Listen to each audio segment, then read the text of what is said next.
하나님의 말씀 하박국 3장 16절입니다.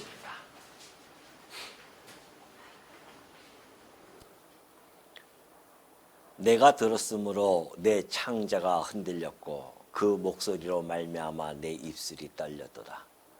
무리가 우리를 치러 올라오는 환난 날을 내가 기다림으로 썩이는 것이 내 뼈에 들어왔으며 내 몸은 내 처소에서 떨리는도다. 비록 무화과 나무가 무성하지 못하며 포도나무에 열매가 없으며 감람나무에 소출이 없으며 밭에 먹을 것이 없으며 우리의 양이 없으며 외양간에 소가 없을지라도 나는 여호와로 말미암아 즐거워하며 나의 구원의 하나님으로 말미암아 기뻐하리로다. 주 여호와는 나의 힘이시라. 나의 발을 사슴과 같게 하사 나를 나의 높은 곳으로 다니게 하시리로다. 이 노래는 지휘하는 사람을 위하여 내 수금에 맞춘 것이니라. 아멘. 예, 오늘 저희들 하박국 설을 오늘 끝나는 날입니다. 하박국 선지자가 갈등과 고뇌와 번민 속에서 시작했던 그 질문에 대한 하나님의 응답은 곧 선지자로 하여금 기쁨과 즐거움과 그리고 하나님에 대한 찬양으로 마무리를 짓게 되어지죠. 자, 오늘 이 결론적으로 제가 먼저 좀 여러분들에게 하박국 전체에 대한 것을 다시 한번 정리하고 본문을 상고해 보도록 하겠습니다. 자, 하박국이 이제 하나님께 질문을 던졌었죠. 하박국에 질의가 있었습니다. 그 질문에 대한 것을 하나님께서 응답을 해 주시죠. 하나님께서 응답을 해 주시는데 응답의 그 형식은 예언입니다. 그러니까 앞으로 내가 이렇게 해 줄 것이다 라고 하는 그러한 예언을 하나님께서 해 주시죠. 현실 속에서 이제 하나님께서 현실에서 곧바로 이루어지는 것이 아니라 앞으로 이렇게 이루어질 것이다 라는 예언을 해 주십니다. 그러니까 하박국 선지자가 그 예언을 듣고서는 하나님께 또한 응답을 듣고 이 선지자는 그 감정, 그 하나님이 하셨던 그 예언의 말씀에 대한 반응을 나타냅니다. 그 예언의 내용은 우리가 그동안 살펴보았듯이 첫째, 유다에 대한 예언이 있었습니다. 유다에 대한 내용은 유다는 곧 멸망을 당할 것이다. 그리고 그러나 멸망을 당하고 끝나는 것이 아니라 반드시 구원을 해 주시겠다고 하시는 하나님의 예언의 말씀이 있었습니다. 그리고 바벨론도 역시 하나님께서 예언해 주셨는데 바벨론도 종말을 맞이할 것이다 라는 것이죠. 자, 유다는요 멸망을 당하지만 그러나 그 이후에 구원이라고 하는 희망이 있습니다. 소망을 주셨어요. 그런데 바벨론은 종말로 그냥 끝납니다. 이것이 하나님의 택한 백성들과 그렇지 아니하는 자들에 대한 하나님의 응대 방식입니다. 자, 하박국 선지자는요 하나님의 이 예언의 말씀을 듣고 이제 그 예언대로 이루어 달라고 하는 성취에 대한 간구를 합니다. 그 성취에 대한 간구를 하는데 하박국 선지자가 간구하는 그 대상 하나님은 살아 존재하고 계시고 그분이 어떠한 분인지를 그 선지자는 너무나 잘 알고 있죠. 그러니까 인간의 손으로 만든 우상들은 기식할 수가 없잖아요. 그렇기 때문에 그들은 교훈을 할 수도 없는 그런 존재들입니다. 그래서 하나님께서는 그 우상을 거짓 스승이라고 그렇게 명명해 준 바가 있습니다. 그러나 하나님은 하박국이 믿는 그 하나님은 살아 계시기 때문에 그 살아계심의 영광과 그리고 그의 속성을 가지고 이 모든 것들을 이루어 가시기 때문에 하박국 선지자는 그 하나님에 대한 영광을 3장에서부터 드러내주기 시작합니다. 그것이 바로 하나님의 살아계심과 그 속성이었었죠. 하나님께서는 살아 존재하고 계시는데 그가 저 남쪽으로부터 임재하셔서 이 일을 행하러 오신다는 겁니다. 그래서 그의 위엄과 그 위용을 하나하나 3장을 통해서 시적으로 표현해 주었죠. 그 속성은 하나님은 반드시 이루어 주시는데 이 일들을 이루어 주시는데 왜냐하면 그는 신실하신 분이기 때문에 그렇다는 겁니다. 뿐만이 아니에요. 그는 이 일들을 행하실 수 있는 능력, 곧 전능자, 능력이 있으신 분이시다라는 것을 그 하박국 선지자는 잘 알고 여기에 기초해서 여기를 근거로 해서 그 예언이 이루어지기를 간구하는 내용이 3장에 있었습니다. 자, 그런데 하나님의 이 속성은 이 신실하심과 능력의 속성뿐만이 아니라 하나님이 지금 이 멸망을 한다고 하는 그 예언의 말씀 속에는 하나님의 공의를 실현시키겠다는 의지가 이 안에는 포함되어 있습니다. 그리고 공의뿐만이 아니라 하나님은 그 백성을 향한 긍휼하심 그리고 자비하심 이것이 하나님의 그 속성에 의해서 그 백성들에게 나타내 주신다는 것이죠. 물론 바벨론의 이 종말이라고 하는 것은 하나님의 공의입니다. 하나님의 공의 실현이죠. 그러니까 여기는 긍휼과 자비가 없어요. 그냥 공의로 끝납니다. 이것이 지금 하나님의 백성과 그리고 그렇지 않은 백성들에 대한 하나님의 역사 섭리입니다. 자, 이것을 들었던 이 하박국은 드디어 이 유다가 멸망하는 그 내용을 그가 듣고 나서는 정말 그 반응이 어떻게 나타나냐면은 두렵고 떨림이라고 하는 이 마음에 나타나는 입술이 떨리고 마음이 떨리는 그러한 마음을 가지고 멸망을 지금 바라보고 있죠.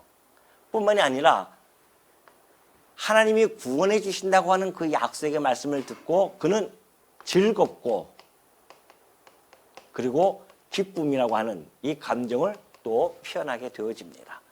그러니까 처음에 하박국 선지자가 번뇌와 고뇌와 그 갈등 속에서 했던 그 지리 속에서 하나님의 예언의 말씀을 듣고서는 이러한 반응을 나타내는 겁니다. 유다 백성들의 멸망을 바라보면서 얼마나 두렵겠습니까? 얼마나 떨리겠어요. 그러니까 그가 마음이 너무나 두렵고 떨립니다.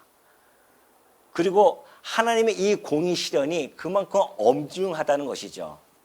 그러나 그런 가운데서도 하박국은 하나님께서는 분명히 당신들 백성들에게 언약하신 대로 자비와 긍휼하심을 베푸심으로 말미암아 구원해 주신다는 것이죠. 그래서 그는 즐겁고 기뻐하는 마음을 가질 수 있다는 것입니다. 그러니까 오늘 이 하박국 선지자의 이 우리가 읽어 나가면서 3장까지 우리가 마무리 지어지는데 우리는 이걸 통해서 그렇구나. 정말 하나님 앞에서 우리가 어떻게 행동을 취해야 되는지를 잘 보여주죠. 하박국의 선지의 모습 속에서. 그러니까 하박국은 이걸 통하여 뭘 나타내고자 하냐면은 하나님을 경외한다는 것입니다. 나는 하나님을 경외할 수밖에 없습니다. 경외라는 것이 뭡니까? 하나님을 두려워하고 여호와로 인하여 즐거워하는 것. 이것이 하나님을 경외하면서 살아가는 것입니다. 오늘 우리는 이 말씀을 통해서 우리 인간들은 이런 역사를 진행해 가시는 그 하나님, 그 영광을 바라보면서 하나님을 경외해야 되는구나 라고 하는 교훈을 얻게 되어집니다. 왜 그러냐 하면요. 제가 1강에서 처음에 말씀드렸죠. 이 하나님의 말씀은 하나님의 감동으로 되어진 것이에요. 이 하박국서도 마찬가지입니다. 그 감동으로 되어졌기 때문에 교훈과 책망과 바르게 함과 의로 교육하기에 유익하다고 했습니다. 그렇기 때문에 오늘 우리는 이 하박국을 마지막으로 마무리 지으면서 이러한 교훈을 얻을 수 있는 겁니다. 정말 하나님이 살아계시고 그 하나님이 이러한 능력과 신실하신 그 속성을 말미암아 공의와 긍휼과 자비를 베푸시는 하나님이시구나. 이걸 우리는 깨닫고서는 그 하나님에 대하여 두려움고 떨리는 마음으로 하나님 앞에 대해야 된다는 것이죠. 만약에 이것만 있으면요, 즐겁고 기쁨만 있다고 한다면은 우리는 방종으로 빠질 수밖에 없어요. 우리 인간들은 그럴 수밖에 없습니다. 아, 하나님이 우리를 구원해 주셨어. 즐겁도다, 기쁘도다. 그놈을 계속 빠져나가면은 하나님을 두려워하는 마음이 없단 말입니다. 그러니까 방종으로 빠지는 거죠. 우리가 살아가면서 하나님이 이런 하나님이시구나. 멸망시키기도 하시고 구원케도 하시는 하나님. 그리고 온 세상을 다 심판해 가시는 그 하나님 앞에서 우리가 어떻게 두렵고 떨리는 마음으로 살지 아니할 수가 있겠냐 말이죠. 그래서 바울도 그런 이야기를 한 겁니다. 너희가 두렵고 떨리는 마음으로 뭘 해라? 너희 구원을 이루어 가라는 겁니다. 야고보 사도도 마찬가지입니다. 너희가 하나님 앞에서 심판받을 자처럼 그렇게 살아가라는 이유가 우리에게 하나님께서 이 땅에 살아가면서 하나님 백성으로 살아가는 안전장치를 해놓으신 것이 바로 이것입니다. 하나님의 공의예요. 그러니 우리는 이 땅에 살아가면서 하나님 공의 앞에서는 늘 두렵고 떨리는 마음으로 우리의 몸가짐, 우리의 행동, 거지, 우리의 말 하나 이런 것들을 하나하나 하나님 앞에서 말하는 것처럼 하나님 앞에서 행하는 것처럼 행하는 것이 바로 성도의 모습이라는 것을 이 하박국 선지자를 통해서 우리는 알 수가 있는 거죠. 그럼 두렵고 떨리기만 하는가? 아니에요. 그 가운데서 우리는 즐겁고 기쁘게 살아가는 것. 그래서 이 두 가지의 이 반응이 우리의 삶 속에서 균형 감각을 가지고 살아가야만이 하나님 백성으로서 이 땅에서 성화와 그리고 견인의 과정을 겪으면서 마침내 승리의 길로 갈 수 있다는 것을 잊지 마시기 바랍니다. 자, 이것뿐만이 아니에요. 이제 이 교훈적인 우리가 관점을 가지고 있었지만은 그러나 하박국가 이걸로 끝나는 것이 아니란 말입니다. 하나님께서는 이 모든 걸 통하여서 더욱 깊은 의도를 가지고 우리들에게 전달해 준다고 했습니다. 그것이 곧 예수님께서 직접 오셔서 이 말씀을 직접 해석해 준 거죠. 너희가 이 하박국서를 영생을 얻고자 상고한다. 그런 이야기를 하잖아요. 그러니까 물론 하박국서만이 아닙니다. 구약 성경을 통하여서 영생을 얻고자 너희가 상고하지만은 그 구약 성경이 곧 내게 대하여 증언했기 때문에 증언한 것이다 라고 그렇게 해석을 해줬단 말이죠. 그렇다고 한다면 하박국도 그 구약에 들어가는 말씀이기 때문에 이 말씀도 여전히 예수 그리스도를 증언해주고 있다는 겁니다. 어떻게 해요? 지금 말씀드렸죠? 이것이 바로 하나님께서 당신의 택한 백성들의 그 죄값으로 멸망을 받아야 되는데 그 죄값으로 멸망을 우리가 받는 것이 아니라 대신 하나님의 아들이신 예수 그리스도께서 오셔서 죽으심에 대한 하나님의 예언적인 그런 말씀이다. 약속의 말씀이라는 것이죠. 그러니까 언약 자손이라고 하는 것은 곧 예수 그리스도는 그 언약 자손의 대표성을 띠고 있습니다. 그러니까 하나님께서 약속한 자손이라는 것이죠. 그러니까 예수님이 이 땅에 오셔서 그 언약 자손들의 죄에 대하여 죽으시는 겁니다. 그리고 그 구원, 곧 의를 위하여, 언약 백성들의 의를 위하여 그분이 살아나신다. 살으심이죠. 곧 부활을 이야기해 주고 있다. 그러니까 하박국 선지자의 모든 이런 내용들은 결국 예수 그리스도를 통하여서 이루어질 것에 대한 언약의 말씀이라는 겁니다. 여기까지 가야 우리가 신학적인 풍성함을 누릴 수 있는 것이죠. 그리고 바벨론의 이 멸망은 결국은 하나님께서 세상 권세, 이 바벨론 권세는요, 세상 권세를 상징합니다. 이 세상 권세를 마지막 심판에 가신다. 누가?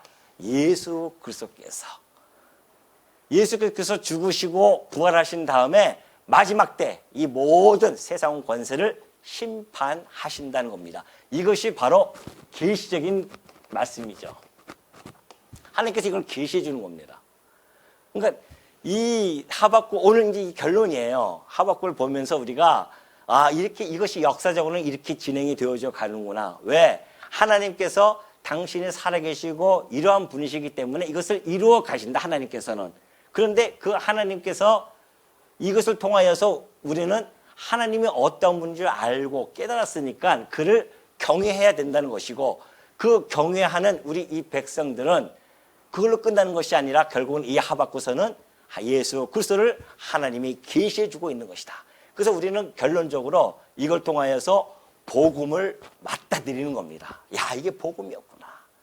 내가 이렇게 죽어야 되는데 하나님께 나를 하나님의 아들이 대신 죽으시고 우리를 위하여 살아나심으로 말미암아 우리가 이 부활의 그리스도와 연합하여 동참이 되어지고 그것뿐만이 아니라 마지막 심판 때 우리는 구원을 받아서 하나님 나라에서 영원한 기업을 가지고 살아가는구나. 이것이 우리들이 하박국을 통해서 얻고자 하는 그 신학적인 이 내용이 있었다는 것이죠. 오늘 이제 이것이 끝난 거예요. 그러니까 여러분들이 하박국을 보면서 3장이지만은 그냥 이게 바벨론의 심판의 이야기구나 그걸로 끝날 것이 결코 아니고 이것이 우리들에게는 교훈적으로 받아들여야 되고 그리고 이것이 계시적으로 받아들여져서 하박국에 나타나 있는 신학적인 모든 풍요로움을 오늘 우리는 마무리 지으면서 얻을 수 있다는 것이죠. 자, 그렇다고 한다면 뭐 이제 끝나서 이제 그만해도 되는데 이 본문에 담겨져 있는 이 디테일한 하나님의 은혜가 이 안에 얼마나 풍성히 또 있는지 우리가 오늘 이 본문 속에서 한번 또 누려보도록 하겠습니다. 자, 16절에 보니까 그래요. 내가 들었으므로 내 창자가 흔들렸고 그 목소리로 말미암아 내 입술이 떨렸도다. 무리가 우리를 치러 올라오는 환난 날을 내가 기다림으로 썩이는 것이 내 뼈에 들어왔으며 내 몸은 내 촛에 떨리는도다. 지금 이 상황은 유다의 멸망에 대한 상황이거든요. 그 멸망을 들었던 그 반응이 그 하박국 선지자의 반응이 얼마나 그 환난에 대한 두려움이 있겠습니까? 마음이 두렵고 떨릴 수밖에 없죠. 왜? 그 선지자는 그 유다의 멸망을 직접 가서 이제 전해야 할 자입니다. 너희들이 망할 것이야. 그렇다고 그들이 듣습니까? 듣지도 않아요. 거짓 선지자들이 나타나서 아니다. 우리는 평안하고 안전하다. 우리는 하나님이 지켜주신다. 그렇게 지금 이야기하고 있는 그 마당에 그 혼자서 가가지고서는 아니요. 아니다는 겁니다. 하나님께서는 곧 이 나라를 하나님이 심판해 가실 것이다. 이걸 얘기해야 되는데 얼마나 두렵습니까? 그 내용을 자기가 지금 표현해주고 있는 것이죠. 내가 환난 날을 기다리고 있습니다. 근데 그것이 썩이는 것이 내 뼈에 들어올 정도로 내 몸은 내쳐서 떨리고 있습니다. 여러분, 그 환난을 당하는 것보다도요, 어떻게 보면은 환난을 당하기 전에 그 기다림, 그게 얼마나 더욱 두려움입니까? 제가 우스운 소리 한번 할까요? 제가 중학교 때 다른 선생님들은 기억이 안 나는데 그 선생님 이름이 별명만 기억이 나요. 자이언트였었습니다. 자이언트 선생님이 얼마나 큰지 몸집이 이렇게 커요. 근데 그 양반은 꼭 무슨 이만한 정신봉인가 뭐 그런 걸 하나 들고 다녀가지고 우리의 정신을 고쳐준다고 해가지고서는 그 박달나무를 하나 그냥 만든 것을 하나 몸이 크니까 또 얼마나 크겠습니까? 그걸 가지고 다녀요. 그런데 중학교 때니까 애들이 다 조그맣잖아요. 그럼 얼마나 두렵겠습니까? 갖추고 있는 그 체격 자체가 위협감을 주는데 문제는 세계사 시험인데 80점 밑에는 무조건 1점 다 한 대씩 때리는 거예요. 그러니 지금은 그거 안 되지만은 요즘은 그거 걸리지만은 그때 당시는 당연한 거 아니었습니까? 그러니 시험을 세계사만 열심히 하는데도 불구하고 80점을 못 넣는단 말입니다. 사람들이 많이. 어떤 사람은 50점, 어떤 사람은 60점 하면 60점은 벌써 몇 대입니까? 20대예요. 그러면 어디다 눕히냐면은 책상 위에다 눕힙니다. 딱 엎드려요. 그리고 몸이 이르시니까 딱 들고서는 20대를 숨도 안 쉬고 탁탁 때리는 거죠. 으악 소리 지르면 뒤에서부터 기다리고 있는 사람은 얼마나 들었습니까? 여러분 느껴보셨어요 그거?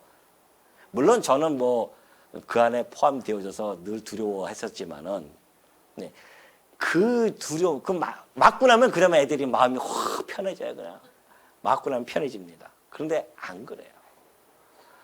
정말 그걸 보면서 그래서 매도 빨리 먼저 맞는 것이 낫다라는 옛날 이야기가 맞는 이야기였습니다. 환난을 맞는 것보다 기다림이 얼마나 두렵습니까? 뼈에 썩이는 것처럼, 썩이는 것이 내 뼈에 들어오는 것처럼 내 몸은 내쳐져서 떨리고 있도다. 하나님이 행하시는 그 일을 앞두고 그는 두렵고 떨리는 마음으로 하나님을 향해서 지금 지켜보고 있는 상황입니다. 그러면서 17절 보니까 비록 무화과 나무가 무성하지 못하며 포도나무 위에 열매가 없으며 감람나무 위에 소출이 없으며 밭에 먹을 것이 없으며 우리의 양이 없으며 외양간에 소가 없을지라도 나는 여호와로 말미암아 즐거워하며. 그래요. 비록 이제 그 환난 날이 와서 멸망의 시간이 왔는데 그날이 무화과 나무가 무성하지 못해요. 여기서 무화과 나무, 포도나무, 감람나무는요, 그 팔레스타인 지역에서 흔히 볼 수 있는 유실수들이에요. 그것은 그들이 쉽게 먹을 수 있고 마실 수 있는 그런 재료들입니다. 근데 그것이 없어진다는 겁니다. 그 이야기는 뭡니까? 그 의식주가 아주 피폐해진다는 것이죠. 궁핍해진다는 겁니다. 먹을 것이 없어진다는 것이죠. 그리고 또 밭에 먹을 것이 없으며 우리의 양이 없으며 외양간에 소가 없을지라도 여기도 마찬가지입니다. 앞에 있는 내용과 같은 내용인데 반복적으로 전달해 주고 있는 것이죠. 그렇다고 한다면 이 선민사회에 일어나는 그 모든 문제가 총체적입니다. 의식주뿐만이 아니라 그에 대해 어떤 그 생활 속에서 나타나는 의료라든가 농사라든가 이런 것들이 다 황폐해지고 그들이 그 어려운 환난 속에 처해질 것을 지금 하박국 선지자는 말해주고 있는 것이죠. 그런 내용입니다. 근데 우리가 뭐 그런 노래 있잖아요. 우리 이 노래 잘 알고 있지 않습니까? 뭐 비록 무화과 나무 잎이 마르고 막 이런 이야기를 합니다. 이 아이들도 노래 부르고 막 해요. 그런데 그 상황이요, 그렇게 막 노래로 뭐 이렇게 얘기할 그런 상황이 사실은 아닙니다. 얼마나 비참한지 아십니까? 그걸 직접 목도한 예레미야는요, 눈물을 흘리면서 노래를 불렀어요. 얼마나 슬픈 노래를 부르는지 한번 볼까요? 예레미야서입니다. 예레미야 애가서를 보면요, 애가서 4장 3절에 나타나 있어요. 그 지금 상황을 이야기합니다. 하박국 선지자가 미리 그것을 바라보면서 이것을 얘기했는데 그 상황을 직접 예레미야가 목도하고 이렇게 노래를 부른단 말입니다. 들깨들도 젖을 주어 그들의 새끼를 먹이나 딸 내 백성은 잔인하여 마치 광해의 타조 같도다. 광해의 타조는요, 알을 놓고 막 도망을 간단 말입니다. 그냥 떠나버려요. 그것처럼 그렇게 이루어지는데 젖먹이가요, 목말라서 혀가 입천장에 붙으며 어린아이들이 떡을 구하나 떼어줄 사람이 없도다. 이제는 그들의 얼굴이 숯보다 검고 그들의 가죽이 뼈들에 붙어 막대기같이 말랐으니 어느 거리에서든지 알아볼 사람이 없도다. 칼에 죽은 자들이 주려 죽은 자들보다 나음은 토지 소산이 끊어지므로 그들은 찔림받은 자들처럼 점점 쇠약하여 가미로다. 딸내 백성이 멸망할 때에 자비로운 부녀들이 자기들의 손으로 자기들의 자녀들을 삶아 먹었도다. 그때의 상황입니다, 이게. 그때 유다가 멸망하는 상황이 얼마나 적나라하게 잘 표현해주고 있습니까? 그들의 가죽이 뼈들에 붙어서 말라버리고 젖먹이가 목말라서 혀가 입천장에 붙어버리고, 차라리 칼에 죽은 자들이 훨씬 낫다는 겁니다. 남아서 줄여 죽는 것보다 훨씬 낫다는 거죠. 왜? 줄여 죽으면 그 고통이 얼마나 큽니까? 물질적 빈곤으로부터 오는 그 궁핍의 극심한 고통을 이루 말할 수가 없는 거죠. 점점 쇠약해져 가면서 자녀를 잘만 먹은 사람들이, 삶아 먹은 사람들이 나쁜 사람들이 아니었다는 거예요. 뭐예요? 자비로운 부녀들이었습니다. 얼마나 자비로운 부녀들이었는데 그 환경이 얼마나 비참하게 되어지는지 자기들의 손으로 자녀들을 삶아 먹는 그런 지경에 빠집니다. 그러니 하박국은 그걸 바라보면서 얼마나 두렵고 떨렸냐 말이죠. 그것이 16절의 상황에 있었어요. 이런 상황, 이런 현실 속에서 여러분 닥쳐보십시오. 그런 상황에서 그 18절이 어떻게 나올 수 있겠습니까? 즐거워하고 기뻐하라고요? 제정신이 아니죠. 현실적으로 가능한 겁니까? 안 돼요. 세상 사람들이 이 이야기를 들으면은 그래서 이해를 못 합니다. 어떻게 소가 없을지라도, 없을지라도 나는 기뻐하고 즐거워하리라. 이것이 어떻게 가능하냐 말이죠. 여러분들 지금 현실 속에서 살아가면서 그런 일이 막닥뜨렸을 때 기뻐하고 즐거워할 수 있겠어요? 쉽지 않잖아요. 근데 하박국은 왜 이런 이야기를 감히 누가 할 수 없는 이런 이야기를 감히 할 수 있었을까? 그 이야기는 바로 그 앞에 나옵니다. 18절 보면은 나는 여호와로 말미암아 그래요. 누구로? 여호와로 말미암아. 이것이 키포인트예요. 이 뭐뭐 할지라도 이러한 신앙의 진수를 보여줄 수 있는 것은 바로 여호와로 말미암아 기뻐하고 즐거워할 수 있다라고 하는 것을 지금 하박국 선지자는 보여주고 있죠.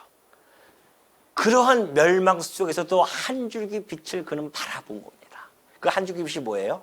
그것이 하나님께서 구원해 주신다는 것이죠. 그 믿음을 보고 그는 곧 그 믿음을 가지고 오히려 기뻐하고 즐거워할 수 있다라고 그렇게 그가 하나님을 향해서 찬양을 할 수 있는 것이죠. 자, 이 신앙적 고백은요, 여러분 오늘 이 하박국을 우리가 마무리 지으면서 하박국 선지의 이 신앙적 고백이 우리들에게 얼마나 힘있게 다가오는지 한번 보시기 바랍니다. 지금 이제 현실이에요, 여기가. 여기 현실입니다. 하박국 선지자가 이 현실을 봤어요. 자, 이 현실 속에 봤을 때는 맨 처음에 그 현실을 딱 볼 때에 얼마나 갈등이 있었습니까? 갈등뿐만 아니라 고뇌를 하고 번민 속에 그는 빠지게 되어집니다. 그러니까 현실에 집중을 했을 때에 하나님에게 질의를 해서요. 그 현실을 바라보면서 질의를 했을 때 그는 갈등과 고뇌와 번민 속에 있었습니다. 그런데 하나님으로부터 멸망에 대한 예언의 말씀을 듣고 하나 더 해요. 고통 속에 그는 빠집니다. 두렵고 떨리는 마음속에 빠져요. 대부분 사람들은 여기서 끝난단 말입니다. 여기서 절망하고 낙담하고 실망하고 그래서 여기서 극단적인 상황 속에 빠져가는 사람들도 많이 있습니다. 근데 하박국은요, 이 현실만 주목하다가 하나님의 그 예언의 말씀을 딱 듣고 나서는 하나님의 선하시고 의로우신 그 뜻, 하나님의 행사를 그는 들었어요. 듣고 나서는 현실에 머물지 아니하고 집중하지 아니하고 현실 너머에 있는 누구예요? 하나님의 그 선하시고 의로우신 뜻을 그는 발견하게 되어집니다. 그러니까 현실에서 집중했던 그 이목이 바로 하나님으로 향했어요. 그리고 나서 그는 이 신앙적인 고백이 나온 겁니다. 왜요? 이 모든 현실은 하나님으로부터 주어졌고 하나님으로부터 걷어갔기 때문에 걷어갈 수 있다고 하는 그 믿음이 있기 때문에 그래요. 이것이 바로 믿음으로 사는 의인들의 삶이라는 겁니다. 우리가 믿음으로 산다는 것이 도대체 뭐예요? 그럼 주일날 성기책 하나 들고서는 교회당 왔다 갔다 하는 것이 믿음입니까? 아니에요. 이런 현실 속에서도 하나님의 뜻을 발견하고 이 현실을 극복하고 헤쳐나가는 것, 넉넉히 참고 견뎌내는 것, 이것이 바로 믿음으로 사는 자들의 삶입니다. 현실은 쉽게 바뀌지 않아요. 안 바뀌잖아요. 그럼에도 불구하고 그럴지라도 현실이 지금 바뀌지 아니할지라도 현실이 멸망 가운데 처할지라도 이것이 내게는 여호와로 말미암아 하나님으로 말미암아 나는 기뻐하고 즐거워하겠다고 하는 그러한 믿음을 가지고 살아가는 것, 이것이 바로 성도들의 아름다운 신앙의 자태라는 겁니다. 하박국 선지자는요, 보이는 것은 잠깐이요 보이지 아니한 것은 영원하다고 하는 그 하나님으로부터 영원한 것에 주목을 하기 시작합니다. 하박국 선지자만 그러지 않았습니다. 믿음의 선진들이 다 그랬습니다. 아브라함 보실까요? 아브라함은 현실 속에서 하나님께서 100세에 얻은 그 아들 얼마나 귀합니까? 하나님께서 그 아들을 바치라고 해요. 죽이라는 겁니다. 얼마나 암담합니까? 그럼에도 불구하고 아브라함은 이삭을 현실 속에서 죽입니다. 그는 무엇을 봤기 때문에 죽일 수 있었을까요? 현실에 집중하지 않고 현실 너머에 있는 그 하나님을 바라봤단 말입니다. 하나님께서 여기서 아들이 죽는다 할지라도 하나님께서는 그를 살리실 것이다. 이것이 믿음이에요. 그리고 하는 겁니다. 이것이 믿음으로 말미암은 의인들의 삶이라는 것이에요. 여호수아와 갈렙은 어떻습니까? 마찬가지예요. 여호수아와 갈렙도 하나님께서 가데스 바네에서 12명을 정탐꾼을 뽑아서 보냅니다. 가나안 땅에. 갔어요. 갔더니만 10명이 와서 하는 이야기가 현실적으로 불가능합니다. 그들은 이 거인족도 있을 뿐만이 아니라 얼마나 그 진홍들이 잘 갖추어져 있는지 우리로서는 도저히 그걸 점령할 수가 없습니다. 그렇게 보고하잖아요. 근데 여호수아와 갈렙은 뭐라고 합니까?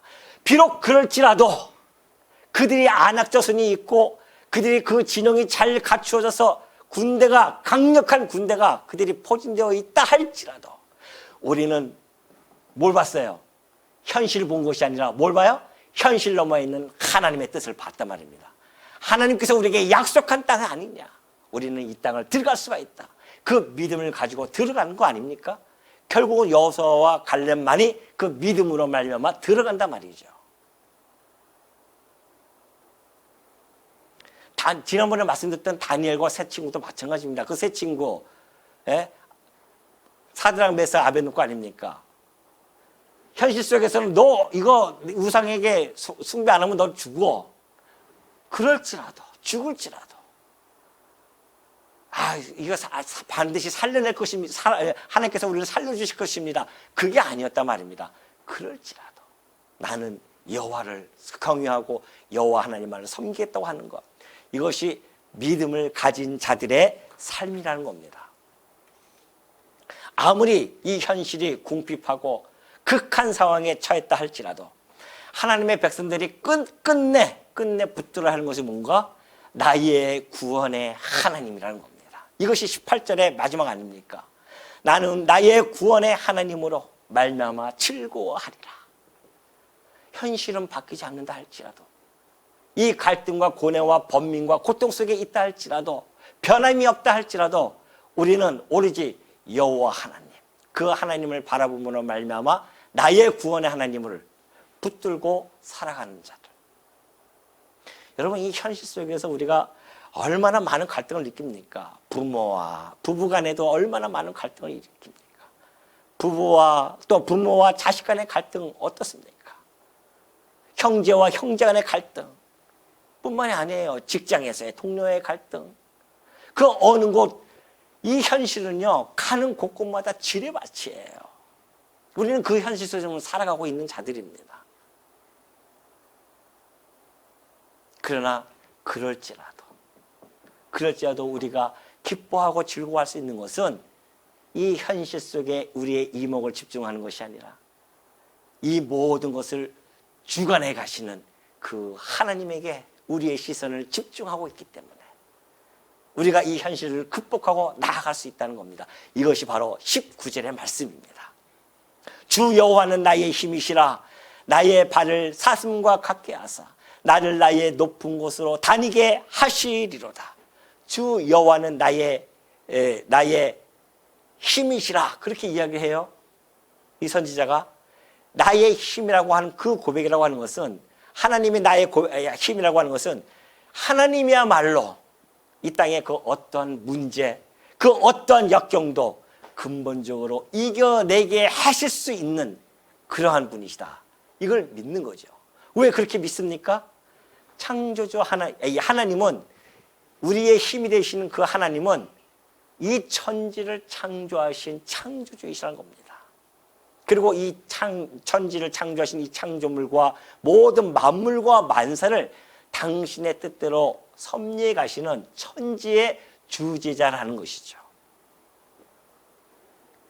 그러니 그 창조주와 그 주제자에게 의지하는 그 하나님의 백성들, 오로지 그 하나님만을 의지하고 소망하며 살아가는 그 백성들에게 하나님께서 어찌 우리들에게 어느 때든지 어느 시에든지 어느 상황에 처하든지 간에 그 하나님만을 의지한다고 한다면 하나님께서 우리에게 힘과 능력을 주실 뿐만이 아니라 그 어떠한 필요도 우리들에게 채워주실 수 있다는 것.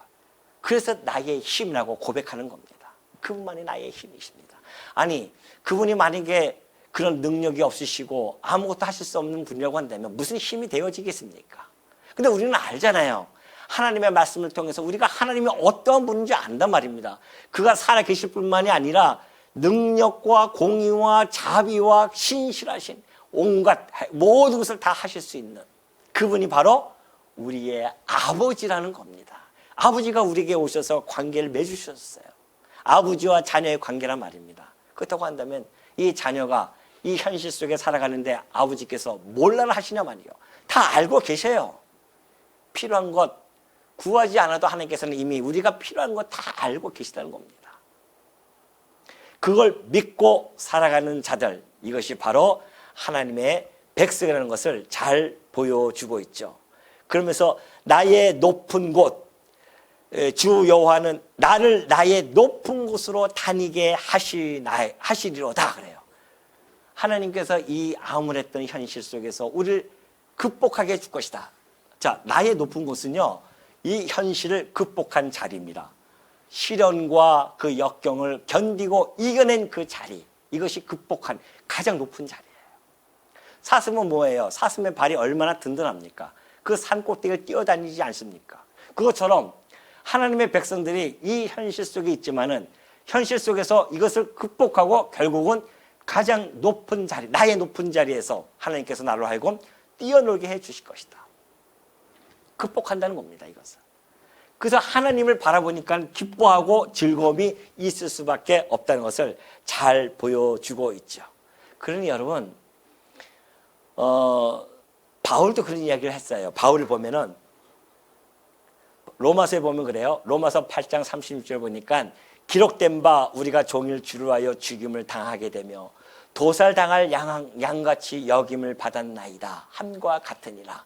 그러나 이 모든 일에 우리를 사랑하시는 이로 말미암아 우리가 넉넉히 이기느니라. 무슨 말씀입니까?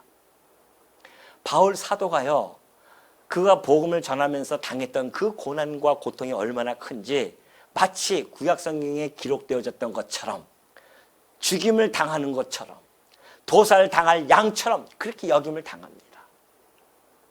그런데 바울이 그런 가운데 있음에도 불구하고 이 모든 일에 우리를 사랑하시는 이로 말미암아 우리가 넉넉히 이 현실에서 이길 수 있다는 겁니다. 이 현실이 그가 처한 현실은 어떤지 아십니까?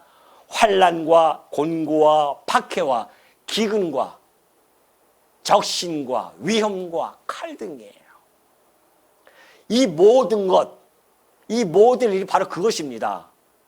그런 모든 것으로부터 우리가 넉넉히 이길 수 있는 것은 바울은 보이는 것이 아니라 보이지 아니하는 하나님을 바라봤기 때문에 그것을 넉넉히 이길 수 있다고 그는 힘주어 말할 수가 있습니다. 언제 그 사도들이 이 땅에 예수 믿고 잘 먹고 잘 살았습니까? 온갖 핍박 속에서 다 순교당하지 않았습니까? 그럼에도 불구하고 그들이 여호와로 말미암아 기뻐하고 즐거워하며 죽음에 임하지 않았냐 말이죠. 이것이 믿음으로 가진 자들의 삶이라는 겁니다. 예수 믿는다고 잘 먹고 잘 살 수 있습니까? 안 그래요. 안 믿는 사람들이 더 잘 삽니다. 그럼에도 불구하고 성도들이 이 땅에서 살아갈 수 있는 것은 그걸 바라보고 살아가는 자들이 아니라 오로지 하나님께서 우리에게 약속해 주었던 그 약속의 나라, 영원한 기업, 우리는 그것을 바라보고 살아가는 자들이기 때문에 이 현실 속에서 우리가 비록 아무런 이 상황이 닥친다 할지라도 여기에 우리가 이목을 집중하지 아니하고 오로지 하나님만을 바라보면서 그렇게 하실지라도 내 현실이 지금 힘들지라도 나는 하나님으로 말미암아 기뻐하고 즐거워하겠나이다. 당신만이 나의 힘이시고 당신만이 나의 방패이시며 산성이 아니시나이까 라고 찬송하면서 이 믿음의 진수를 보여줄 수 있는 것, 이것이 비단 하박국 선지자뿐만이 아니라 우리 믿음의 선지자뿐만이 아니라 오늘 하나님의 사랑을 확신하고 살아가는 모든 성도들도 함께 동일하게 고백할 수 있는 그러한 신앙적 고백임을 잘 아시고요. 우리 성도님들 비록 이 땅이 지금 힘들다고 그럴지라도 여러분들이 이 신앙의 진수 하나님을 말미암아 나는 기뻐하고 즐거워하겠다고 하는 그러한 신앙의 진수를 보여주시는 우리 성도님들이 되어지시기를 당부드립니다.